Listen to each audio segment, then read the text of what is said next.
شیخ Saadi رحمۃ اللہ علیہ کا ایک شعر ہے، بڑا خوبصورت شعر ہے، تصوف کی کتابوں میں بڑی کثرت سے اسے نقل کیا جاتا ہے۔ فرماتے ہیں کہ طریقت بجز خدمت خلق نیست، طریقت بجز خدمت خلق نیست، بتشبیہ و سجادہ و دلق نیست۔ فرماتے ہیں کہ طریقت جو ہے یہ مخلوق کی خدمت کرنے کے علاوہ کچھ نہیں ہے۔ یہ طریقت تسبیح اور مصلی اور گدڑی پہننے کے ساتھ نہیں ہوتی کہ ہاتھ میں تسبیح پکڑ لی، مصلی پر بیٹھ گئے، لباس جو ہے نا فقیروں والا پہن لیا اور سمجھے کہ ہم طریقت والے ہو گئے۔ نہیں، بڑے بڑے ایسے ہیں کہ ہاتھ میں تسبیح ہے اور بڑی ہیر پھیر کرتے ہیں، بڑے لوگ گدڑیاں پہن کے لوگوں کو دھوکہ دیتے ہیں، یا یہ تینوں کام کر کے اندر تکبر بیٹھا ہوتا ہے، جی ہم تو صوفی، ہم تو بڑے پارسا۔ تو ان چیزوں سے طریقت نہیں ملتی۔ ہاں اخلاص کے ساتھ ہیں تو یہ ایک بہت اعلیٰ چیز ہے، لیکن اس کے باوجود بھی جو خدمت خلق کے ساتھ ملتا ہے وہ ان سے بھی نہیں ملتا۔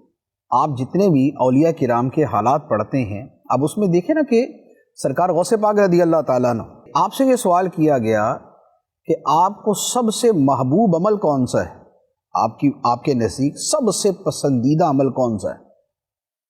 فرمایا لوگوں کو کھانا کھلانا، فرمایا لوگوں کو کھانا کھلانا۔ اچھا، اسی طرح ایک اور جملہ ہے، حضرت خواجہ نظام الدین اولیاء رحمۃ اللہ علیہ فرماتے ہیں، اب یہ سلطان المشائخ ان کا لقب ہے، فرماتے ہیں قیامت کے بازار میں کوئی سامان اس قدر قیمتی نہیں ہوگا جس قدر لوگوں کے دلوں کو راحت پہنچانا ہوگا۔ قیامت کے بازار میں کوئی شے اتنی قیمتی نہیں ہوگی جتنا لوگوں کے دلوں کو خوش کرنا قیمتی ہوگا۔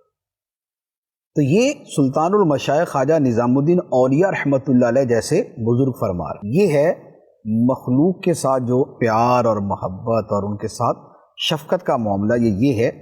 اور اس کی اصل کیا ہے؟ بیسیکلی یہ جو مخلوق کے ساتھ اتنی محبت کا معاملہ یہ کیوں ہے، اس کی وجہ یہ ہے تو وہ شعب الایمان کی حدیث ہے، امام بہقی رحمۃ اللہ علیہ نے نقل کی۔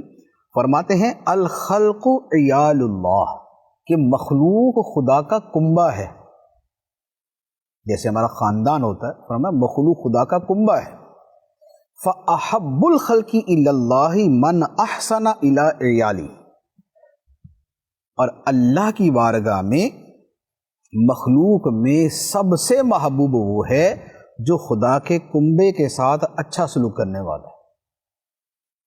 تو یہ کنبے کا لفظ جو ہے یہ سمجھانے کے لیے بیان فرمایا، یعنی کہ لازمی بات ہے کہ اللہ تعالیٰ کا یوں خاندان تو نہیں، اللہ تعالیٰ اس سے پاک ہے، لیکن جیسے خاندان کا خاندان والے سے گہرا تعلق ہوتا ہے، تو یہ اس تعلق کی گہرائی ہے۔ جیسے ہم کسی کو بولتے ہیں نا یار تم تو میرے بیٹے ہو، وہ بیٹا نہیں ہوتا، وہ اس سے تعلق کی شدت ظاہر کرنے کے لیے کہا جاتا ہے۔ تو مخلوق کا خدا سے کیسا گہرا تعلق ہے، یہ اس کا بیان ہے کہ مخلوق خدا کا کنبہ ہے، اور اللہ کو سب سے پیارا وہ ہے جو اس کے کنبے کے ساتھ اچھا سلوک کرنے والا ہے۔